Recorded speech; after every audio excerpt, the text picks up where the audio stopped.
And I'd like to show you in this example how I'm going to paint this this image of the wave, ocean wave. This is the kind of wave that you'll see surfers surfing on, of course. It's just a fraction of a second photo shot. The shutter of a camera just happened to capture this moment in time. And this kind of thing can be really difficult to draw and to paint because it's obviously moving. It's not going to sit still for the artist. I can put something away here. Okay, so in my 4-step system that I use for digital painting, the first step would be to create a sketch that I can use for the whole painting. Let me adjust my camera a little bit.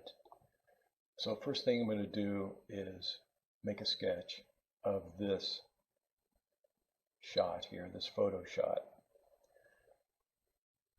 And when I'm working digitally,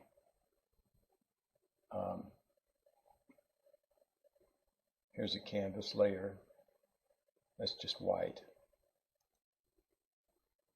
See how it fills in the space beyond this photo reference. Here's the photo itself.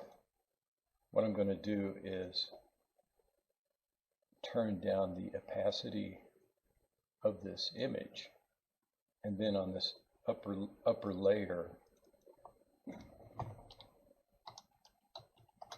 which I just named sketch, I'm going to take my favorite brush, which is the Scratchboard brush, and use a black to make a sketch. If this were a real artistic moment where I had my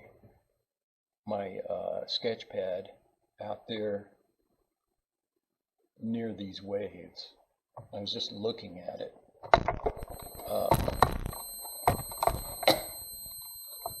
It would be more difficult, of course, because these waves are not going to sit still for me, obviously.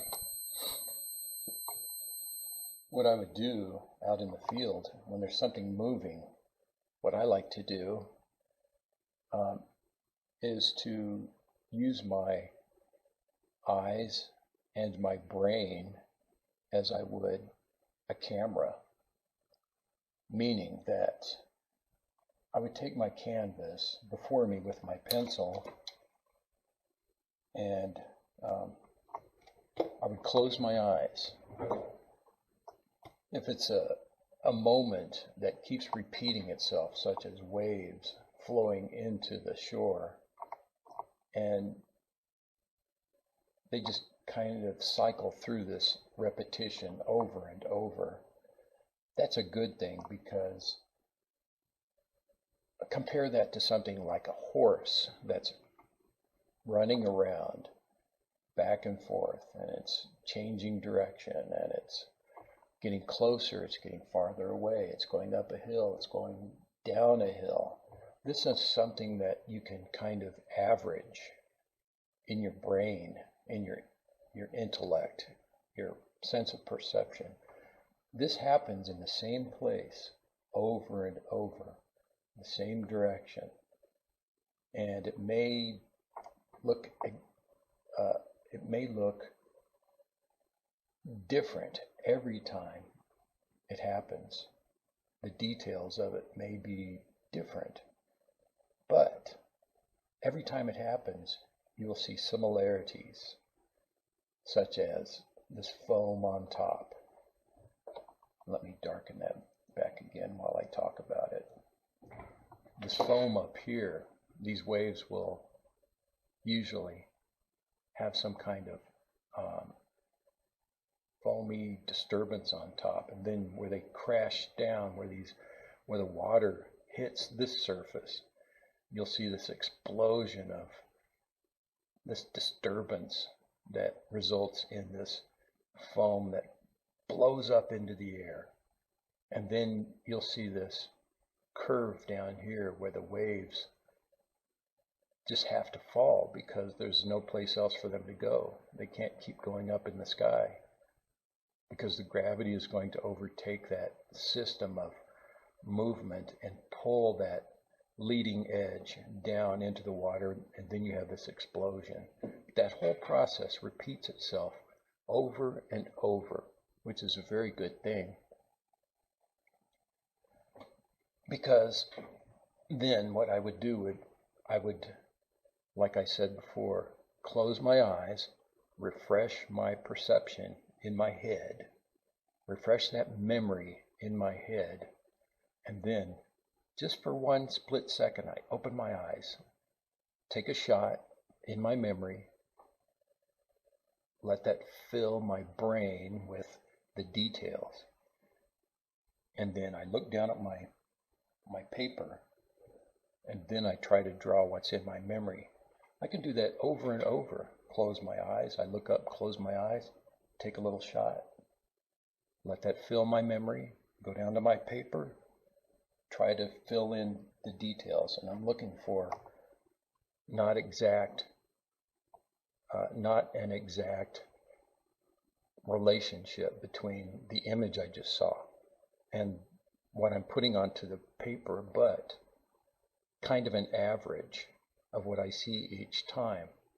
For instance, I could snap a memory image into my brain for just a fraction of a second and pay attention to one part of this repetition, such as this foam on top, or next time I pop my eyes open for a split second, maybe this curve down here, or next time maybe this explosion of the disturbance, this reaction of this motion of the water jetting down into the surface and the resulting explosion of foam and water.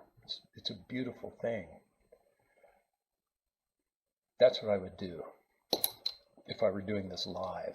But the photo makes it so much easier for the artist because it already does that whole process of taking a moment in time and every single detail that the camera captures.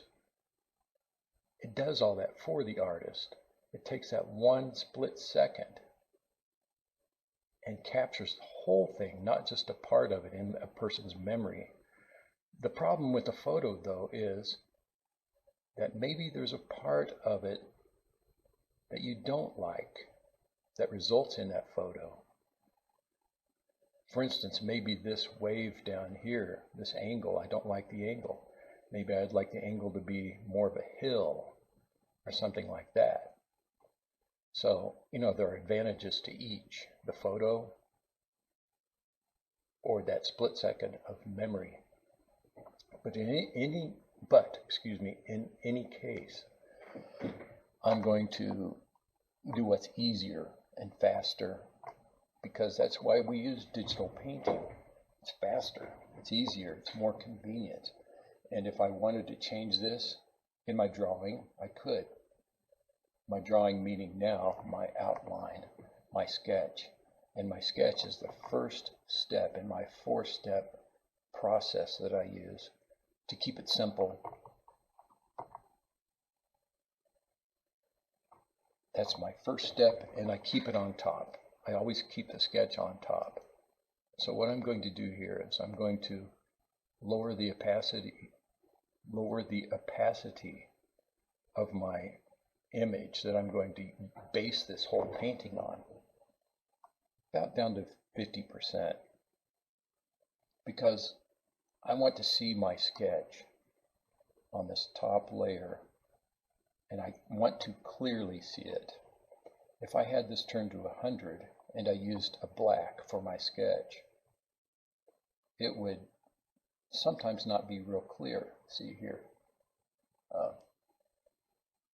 But because there are some really near black colors in the image itself, that's not as clear as that. See I lower the original image in opacity, which makes this black sketch line much easier to see, because I don't want to keep going over and over with my, doubling up on my sketch lines. Now, if you want to see how I draw from life, and where I do not use tracing on the original photo image, I have examples of how I find proportions and use those proportions on the subject itself to get the composition down accurately, such as in my establishing the sketch folder or playlist. But right now I'm going to do it this so-called easy way. Show you how I just come up with an outline. Do the water surface here. This is just a very basic outline. Here's some foam up here. Doesn't have to be in great detail. I'm just establishing the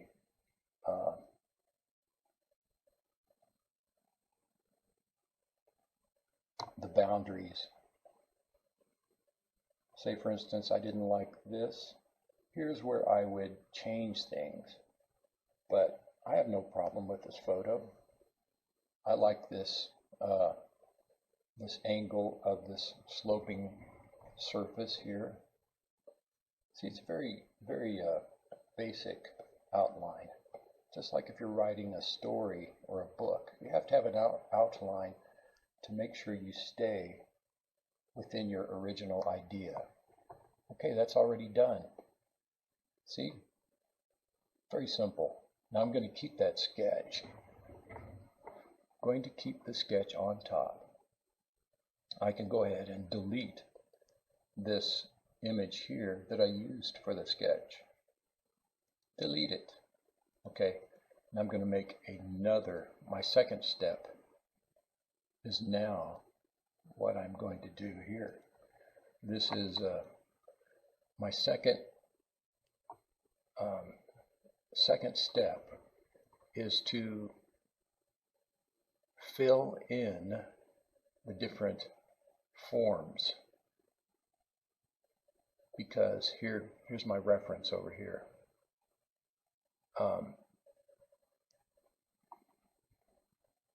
I will need these forms in my third step, which is detailing those forms. But the advantage of filling in these forms in the second step is so that I can turn off opacity, so that when I work on details on each of these forms, for instance, this crashing foam down here, that will be in its own layer. If it's in its own layer, then I don't have to worry about getting outside of that space with my painting. I can paint away inside that form. Everything I paint on the form that already exists will stay in that space. That way I don't have to worry about smears and smudges and overlapping. I can have a good contrast. So what I'm going to do now, on this first layer, I'm going to concentrate on the water itself. I'm going to do all this green and blue underneath, okay, which will be here, here. I'm going to leave out the foam. And The bottom layer under all these forms will be the background, which includes the sky and this land mass back here. I want that to be on the bottom because everything I do on top of that will overlap. And of course, I want that to be in front. I want this foam to be in front. I want these little splashes that go up into the air, these little spots and dots and droplets, foam that just sprays up into the air. I want it to be in front of the sky because it's closer to us, right? Okay, I'm going to go ahead and name this surface, and I'm going to go over with my paint dropper tool, and that's what I like about Corel Painter. I like this reference photo.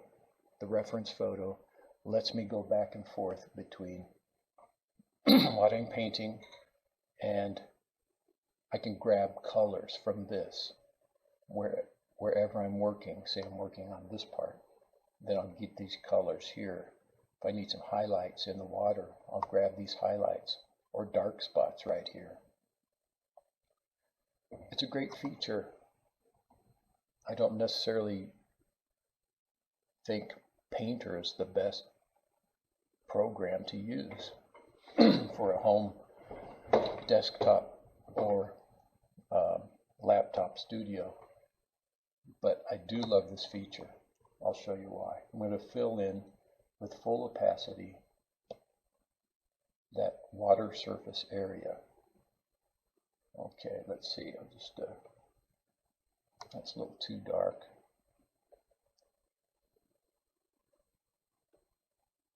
And then the foam layer will be on top of this because this foamy, white, disordered splashing will overtake the water surface. It's on the outside of the water surface. Artists are scientists, and scientists are artists. If you want to be a good artist, you have to also think like a scientist, be able to reason things through. Got to know how the universe works. You have to notice things. If you want them to look real, you have to think real. Read a lot of scientific journals and visit the museum. Do research on things. Try to figure out the science behind all these things. Try to understand nature. See, I'm just grabbing general average colors back there on this water surface. I'll go back later in my third step for detail. I think I will make this wave here, this rising wave, or I don't know what you call it. I guess it's a wave, an active wave. I will make that its own layer. That will be easier. It will differentiate it from this surface down here that's not flowing upward. But I do want to erase this boundary a little bit. Okay, surface. Now I'm going to add another layer.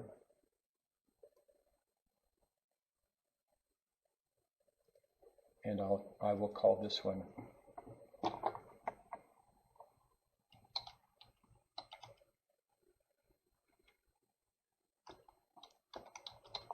surface lower.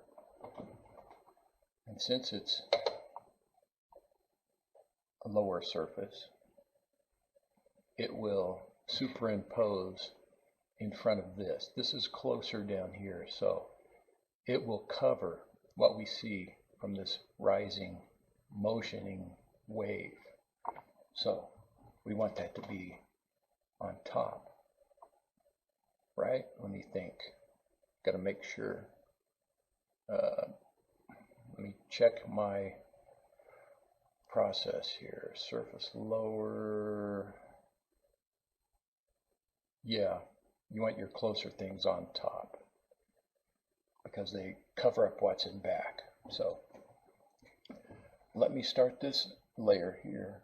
Let me grab a color. Get my Scratchboard tool. See how it covered up the previous lower level of surface? This is step 2 in how I draw or paint a digital picture. Filling in the forms. When you fill in the forms and turn off opacity, you don't have to worry about masking.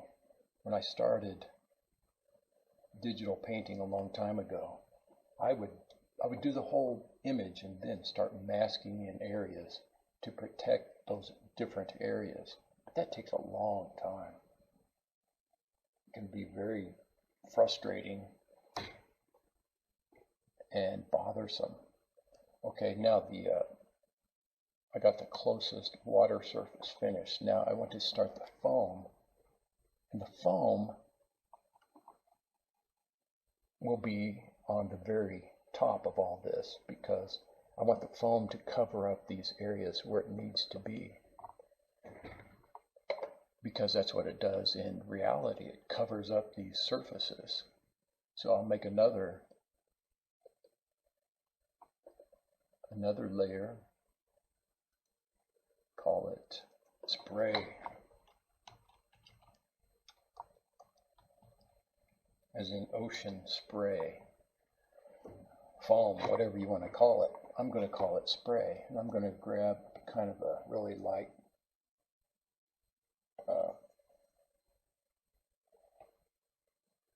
gray that we see in there. I'm going to fill in the major center of it, the major guts of it, so to speak. And it's going to be covering up a lot of these waves here.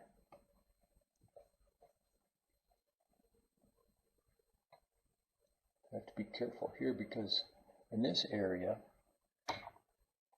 the wave is covering up the spray. This part of the wave here is covering up what we see that is more distant, this foam that's been created due to the disturbance of all this motioning. Okay? And here's a little more foam riding on top of the waves. Kind of exchanges the inward with the outward in its motion with these, its involvement with these waves. I'm filling in the major form of it, and it's very complex, some of it. I'm going to leave the edges because I'm going to go in and try to create some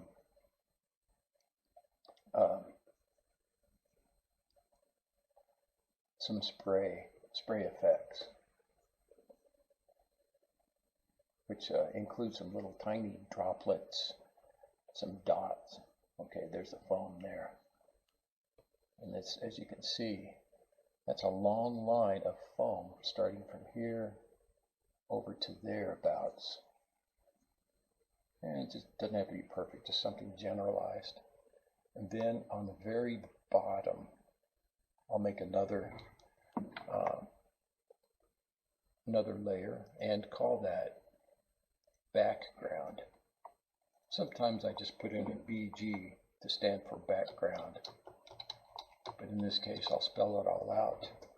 And then, which will include the sky. Now watch how this you won't even see where I overlap. See, because it's down in the bottom, it's very distant. It's a real light blue here, lighter blue, and at the top the sky gets darker and more blue because you're seeing less atmosphere.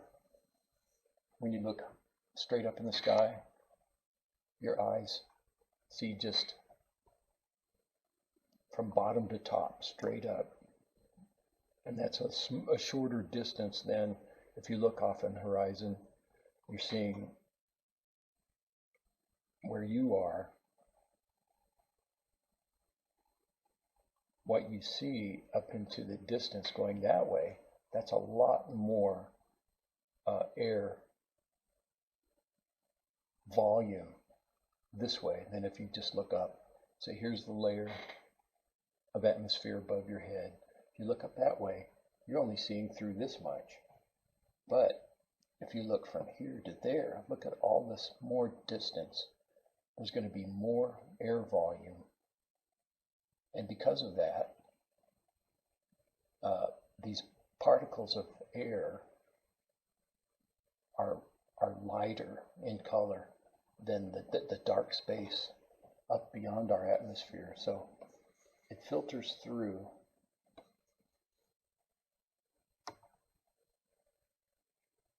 It's a very complex thing, of course, but I'm trying to simplify it, which is not easy. Okay, there's that land mass back there. Okay, we've got our basic forms done with step 2. Let me take a sip of coffee. Okay, step 3 now is detailing. What I can do is I can turn off the sketch for now. See what we have right here and right here. Now, if I want to preserve transparency, I turn that on. But before I do that, I want to go to the spray that's up above. This spray, I want to add some particle effects, some interesting splotches of water droplets. And let me find something to use. Okay, for this kind of spray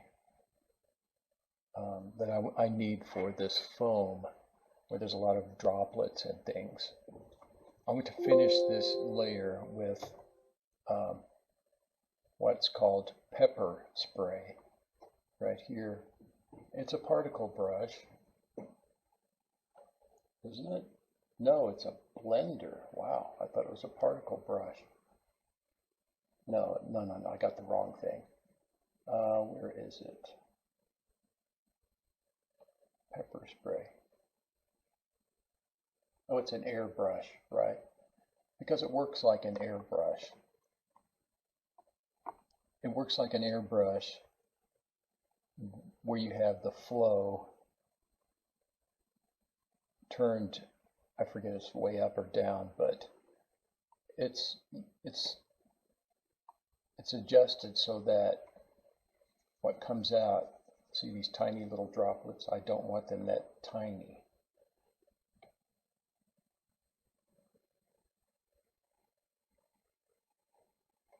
Dab option.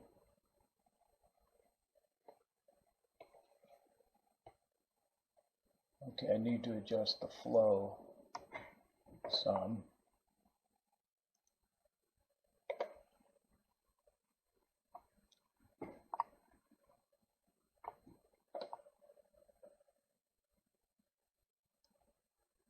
I want it to spread a lot, but I want the flow turned way down.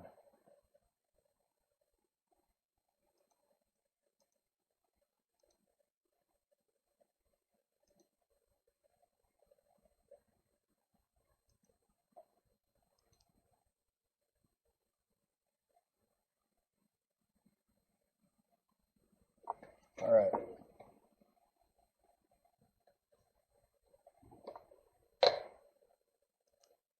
Okay, I want to get into the advanced settings of this particle brush, this airbrush I mean, and I want to set the size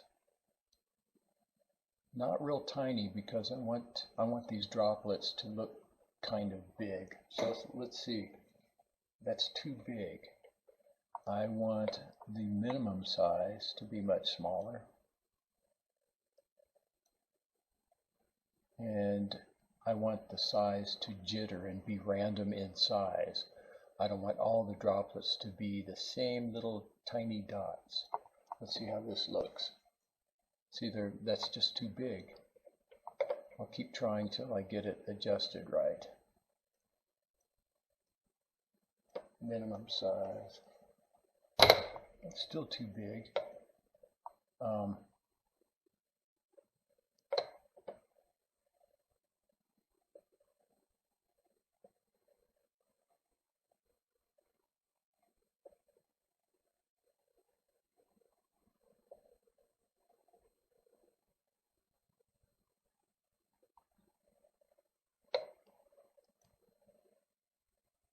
Okay, here's what I want.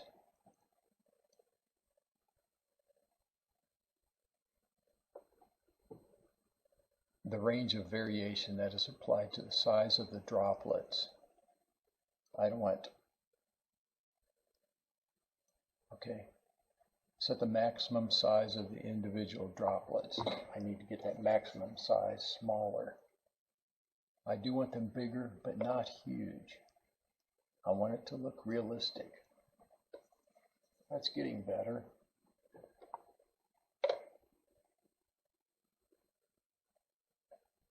Range of variation. I want a lot of variation. There we go. Look at that.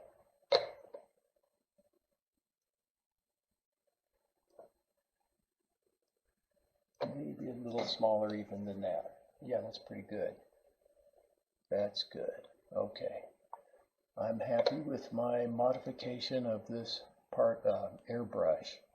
Now let me go to the spray because I want the spray to cover up whatever's in the background, whatever it's on top of. So let me see. See, I'm working on the edges now.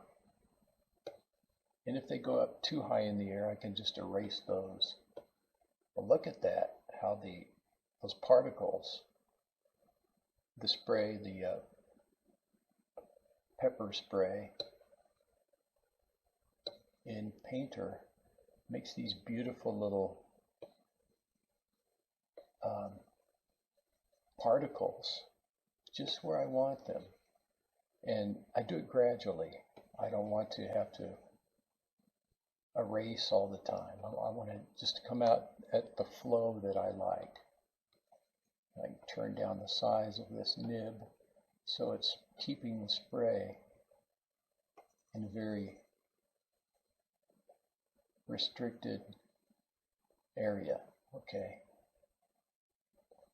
Now I've got some little chunks of foam that are trying to rise up higher into the air before gravity pulls them down too. All these particles that come out are just fantastic. I'm sure the other programs like Paint Shop and many others have something similar to this feature. So I'm just kind of making a disturbing edge for each of these foamy forms. Okay, like I said, if they're too big, if they rise up too much into the sky, I will just erase those particles.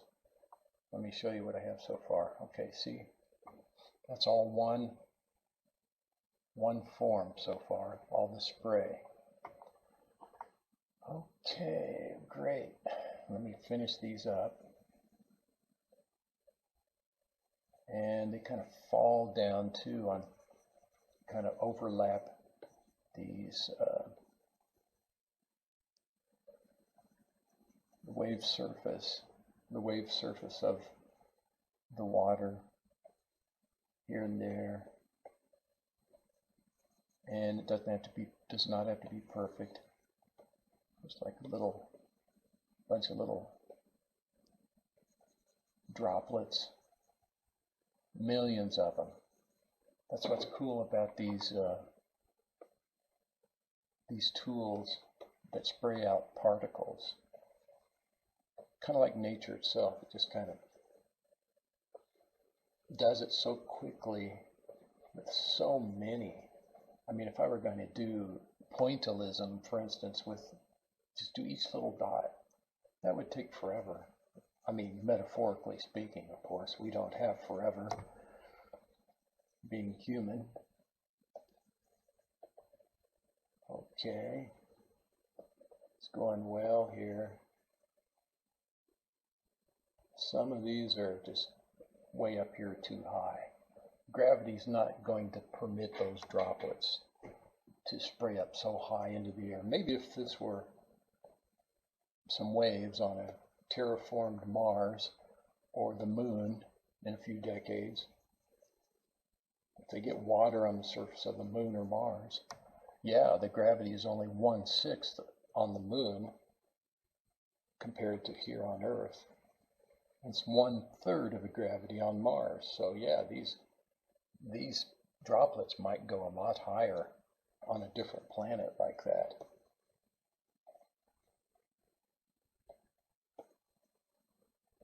Okay, let's see.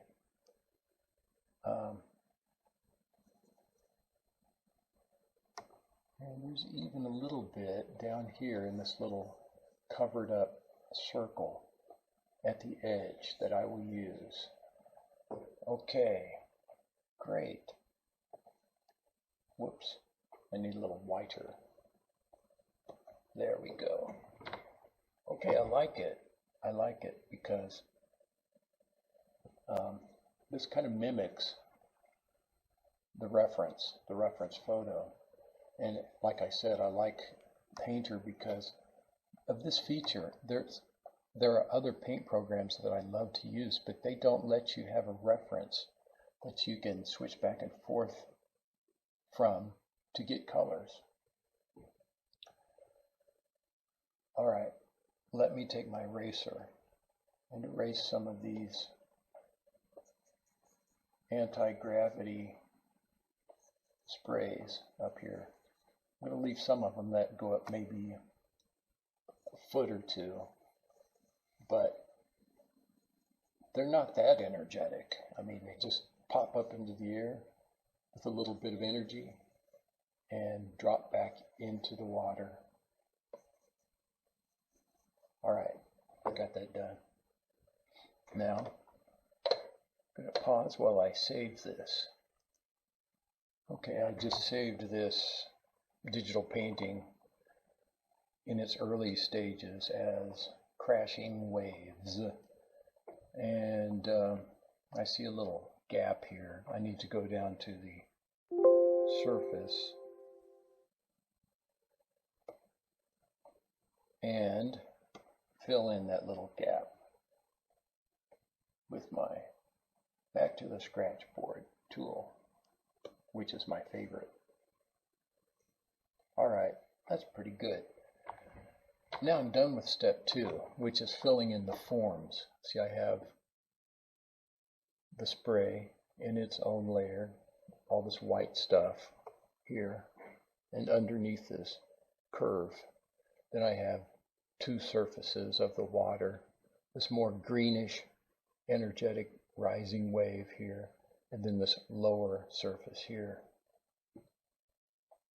and here, and then the background, which is way in back or way low. So first I'm going to go with the closer things, which is this lower surface. I'm going to use this is step 3, by the way, which is detail. Okay, I got the Scratchboard tool. I'm going to lower the opacity of the Scratchboard tool a bit, because when I do that, it makes more of a random point or nib. I'll show you here. See, that's pretty random. If I turn it up to opacity, 100% opacity, look, there's no randomness.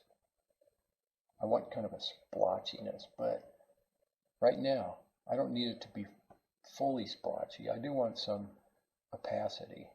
And oh yeah, I'm painting on the lower surface, and I want to preserve the transparency, meaning if I paint up here off of this form, say in the sky, nothing comes out. But if I paint just on this form from step 2, which is why I do step 2, then what I'm working on this form will stay in the form. No need for masking. And masks, to me, are very frustrating. So I'm going to start painting in with transparency preserved. Paint in these some of these forms here. Textures or details. I'll get some darks first. And this kind of keeps extending downward here. Past this more distant surface. I'll get to that in a moment. But this is not going to look exactly like the photo, and I do not want it to. I'm mimicking what I see. Maybe using some of my own style or whatever. We're all different. All of us artists are different.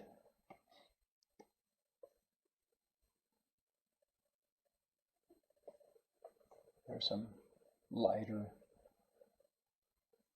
surface with some light sky reflected onto it. See, as I go over here, each time I grab with my paint dropper the color I want from that reference photo. That's why I love this feature.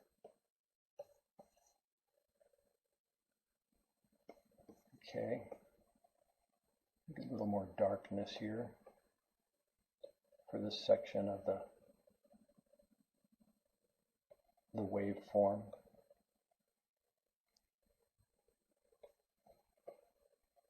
And I like to vary my hand pressure with the stylus, just like a pencil. Get darker or lighter strokes.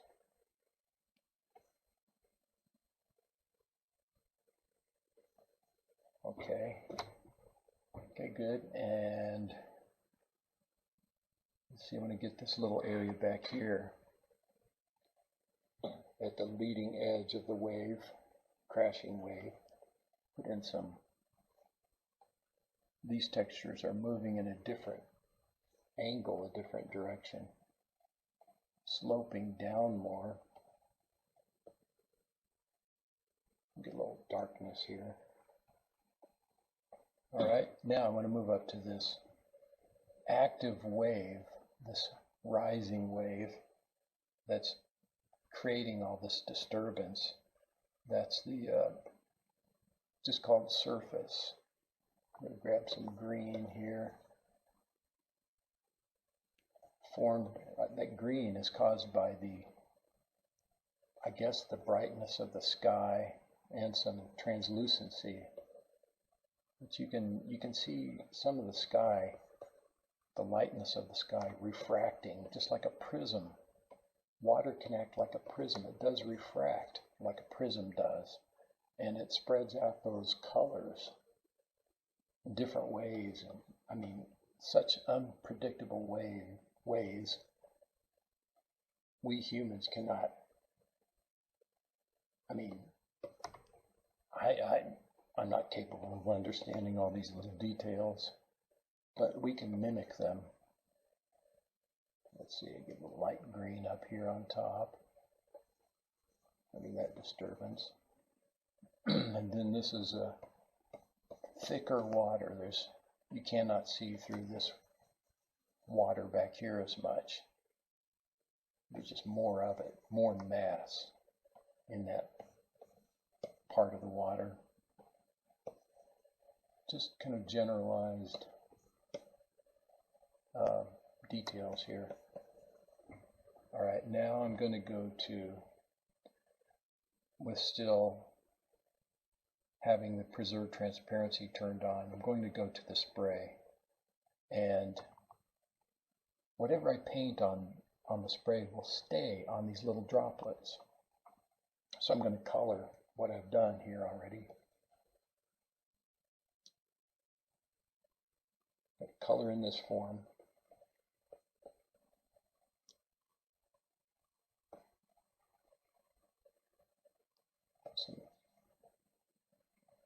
Some gradual colors down here that are very interesting underneath this crashing, curling wave surface. Just grabbing colors from the reference, wherever that area is that I want to paint.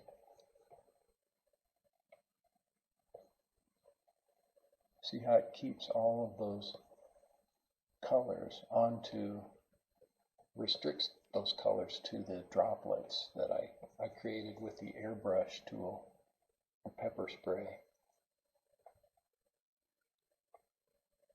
Got some highlights, then you got some of these droplets that are in shadow a bit, so they're not as bright. They're covered up by other droplets.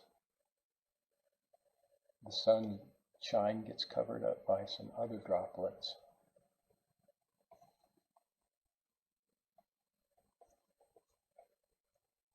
And of course, it doesn't look exactly the same. That's good because it's not supposed to. This is an artist's rendition through his or her own eyes and mind. Of course, they're going to look different.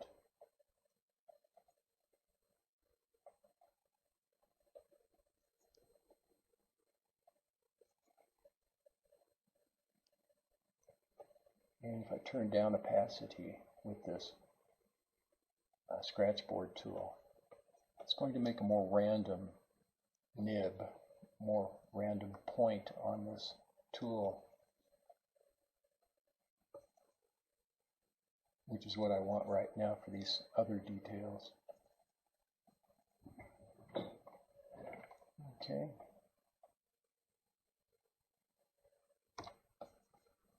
I need the randomness.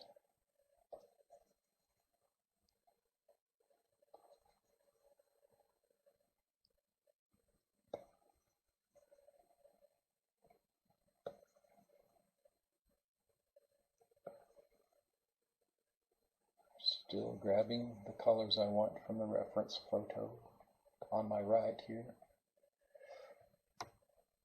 I love that feature, as you can tell. Okay.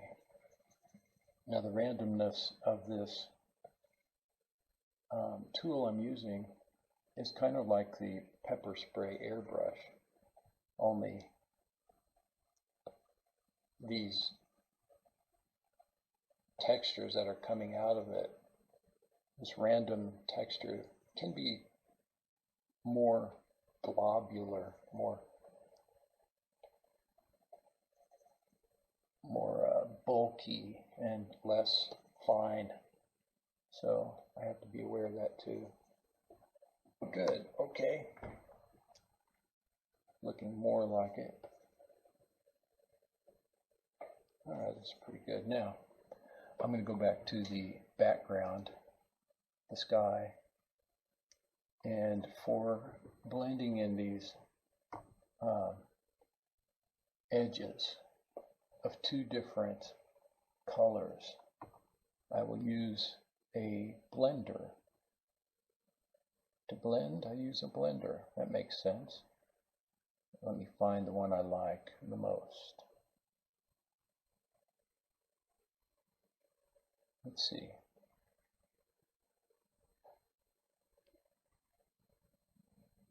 Sorry, it's taking so long. Smear. Okay, it's actually a smear. Okay, I turn it up to a big area, and if I turn the opacity up all the way, it will blend too much. I want it maybe 50% or so, so I can just keep going back and forth and slowly make that blend. See that sky I was talking about earlier, about how dark it is if you're looking straight up, because there's less atmosphere. You're closer, your vision is closer to the dark, what do you call it, dark space above our atmosphere, than if you're looking through all this accumulated volume of atmosphere in the distance. You're seeing more of the atmosphere above your head when you look into the horizon, which is this, see this lighter color down here. There's some effects that kind of get goofed up here, such as these vertical lines. I don't know why. Anyway, that's pretty done there. If I could quit that silly effect. Okay, that's good enough. We turn this opacity up to 100. I want a different shape on this hill back there. Okay, good. All right, so I'm still working on step 3, which is detail. I can go in here to these. I want to blend in a little bit of this spray as well, because it's kind of cool. You can use the smear or a blender to give something the look of motion. And some of this is, let me turn off preserve transparency, because I want there to be I'm going to be able to see that smearing between these. See how it you can see kind of a motion of all these little particles moving this way and that. Look at that, how you can actually see that these sections of disturbance are trying to escape gravity. They're booming up into the air.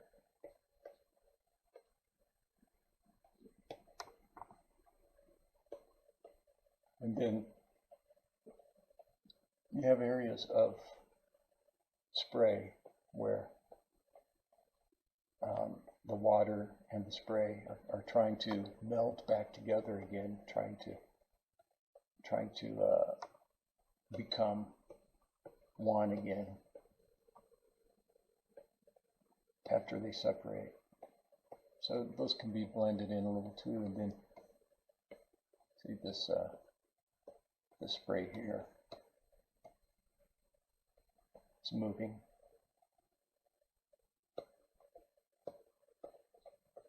Still detailing on step 3.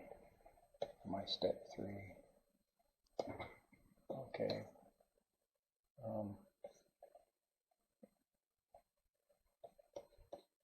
I have transparency preserve turned off, because I want to kind of blend some of this with the background where needed.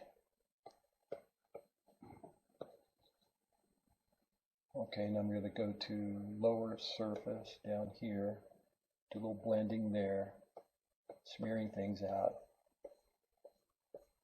making it look more like it's in motion.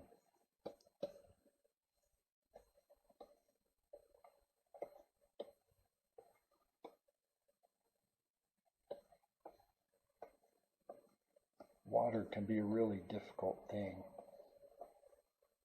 to paint because it's in motion. It's good to think of your subject when it's in motion as an average. You want to get an average of the entire process, a cycle of it. If it has a cycle like this.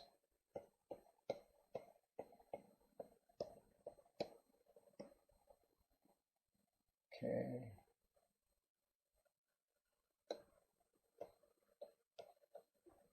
All right. That's the end of step 3. Now step 4 is where I put, here I'll show you, I still have the sketch that I have not used in a long time, but see how the sketch still defines the structure of the painting. I've not gotten too far out of the original idea or the outline or the sketch.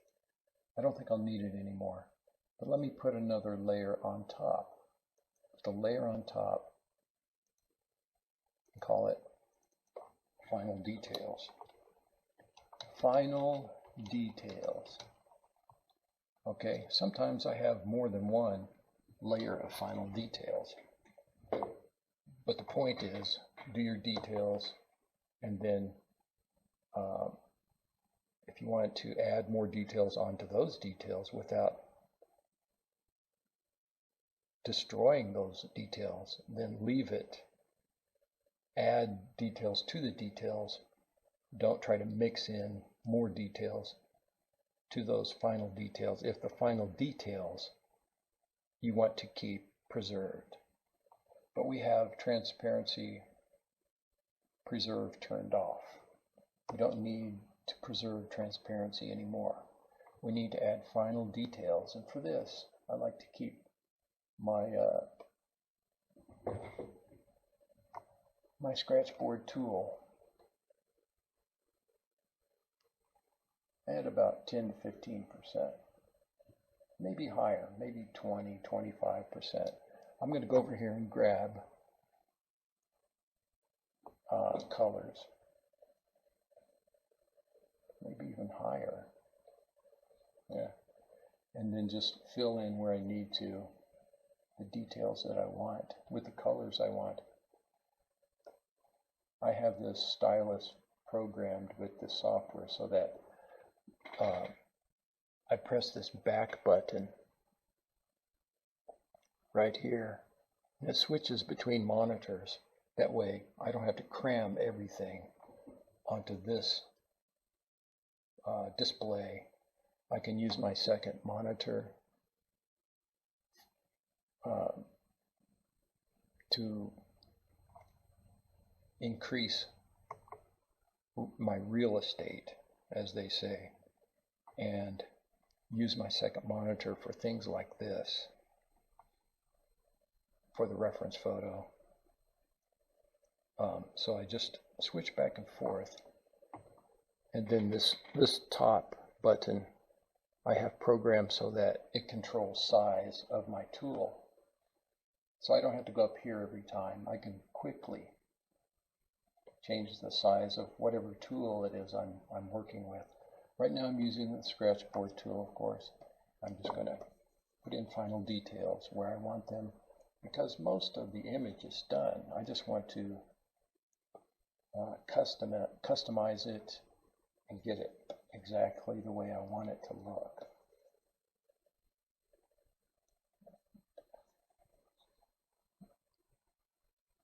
Where things need fixing, things that were overlooked. And see, this will even make little tiny droplets in itself if I use a very light pressure, because it's modified.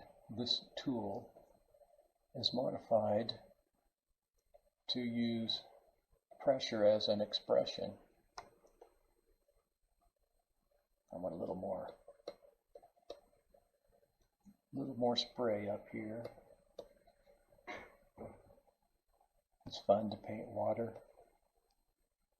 If you can break it down and analyze it and figure out best you can what it is doing.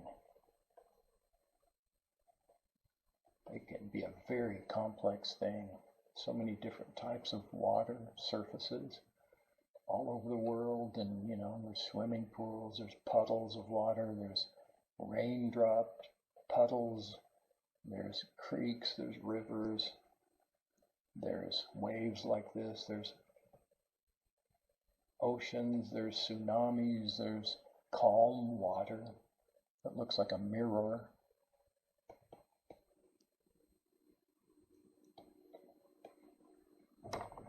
Okay, this is the fourth step, the last step I use, final details. And let me turn these final details off, see what a difference that makes. Here's where you customize your painting. Get it down to exactly how you want to see it in your mind's eye. I'll work on these little interesting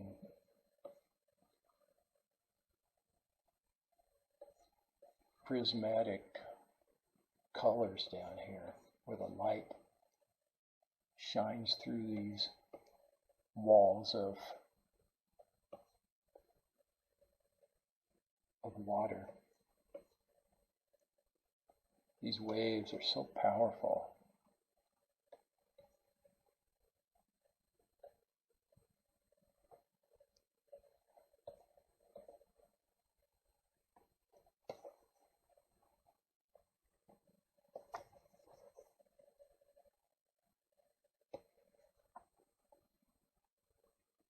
This is where a lot of the artist's expression comes through. We would all be different as we work on this last step of detail. Some might like to use different colors, or some artists might like to be inventive and use some strange kind of paint stroke or texture, I'm just trying to fill it in as I see it, more or less, without much individual expression. I'm just trying to mirror what I see and get it down onto this painting.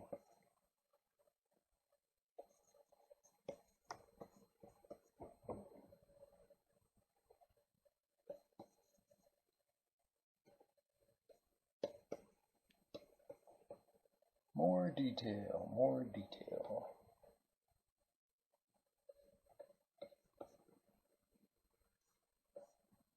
Which means putting detail on the detail itself sometimes. To me, the universe is kind of like, if you've ever looked at mathematical fractals, they look the same when they're large as when they're zoomed into when they're small. Same basic shapes.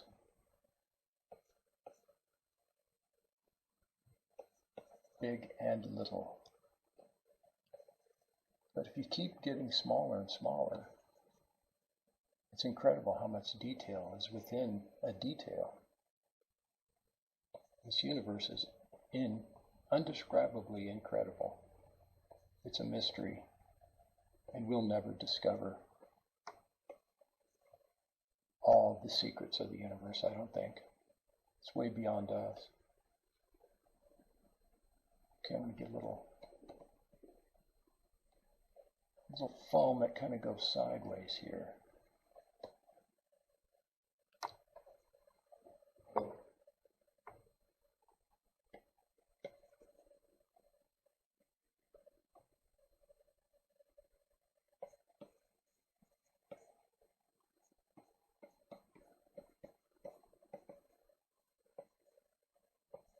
some really dark streaks that come down through here. I need a full black.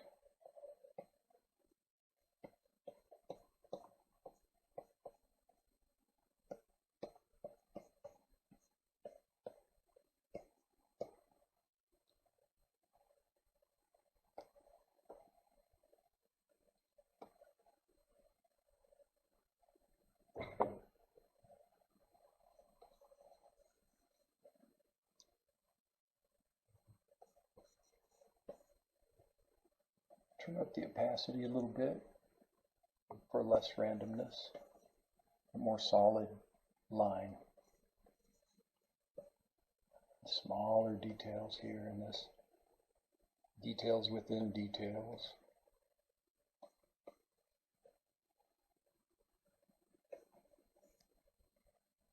And get a little randomness in here underneath these disturbed crashing waves.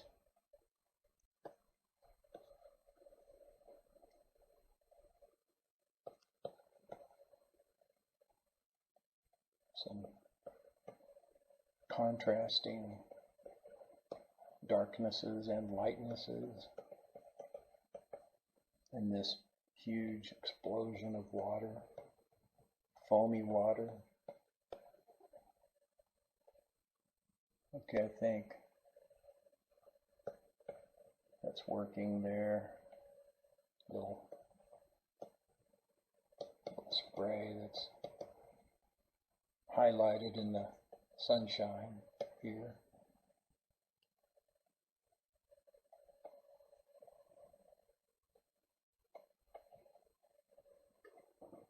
About done, I think. A little bit more detail up here on this.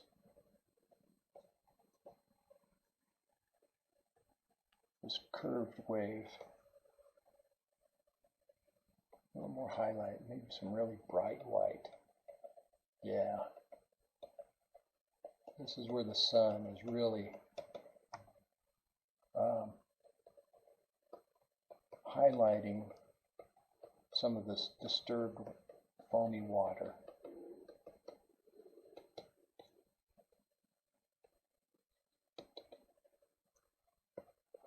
Yeah. And give it a little randomness. Yeah, I like that. Not too bright. Let me see how the details change that, this last step. A lot more detail. Just kind of randomly paint in some random textures.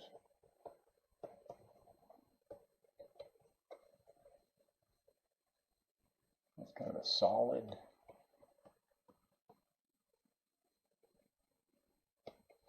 crazy texture up there on top.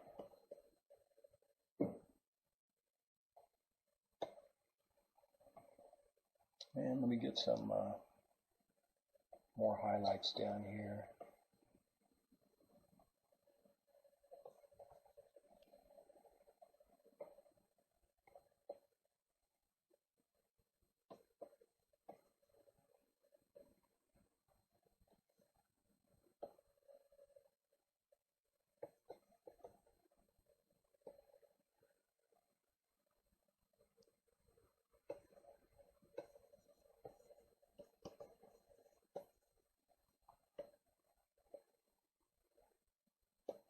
I could go on for hours and hours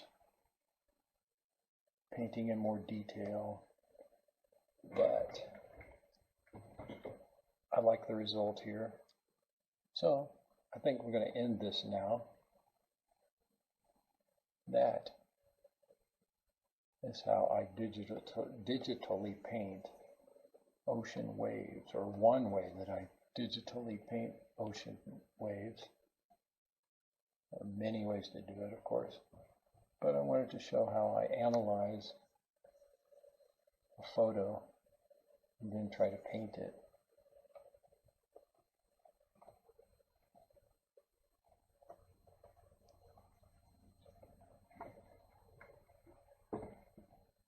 All right. I don't need the sketch anymore. I can delete it if I wish.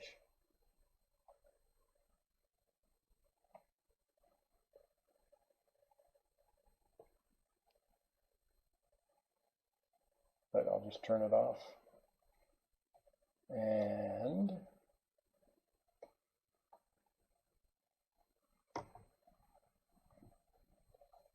time to sign.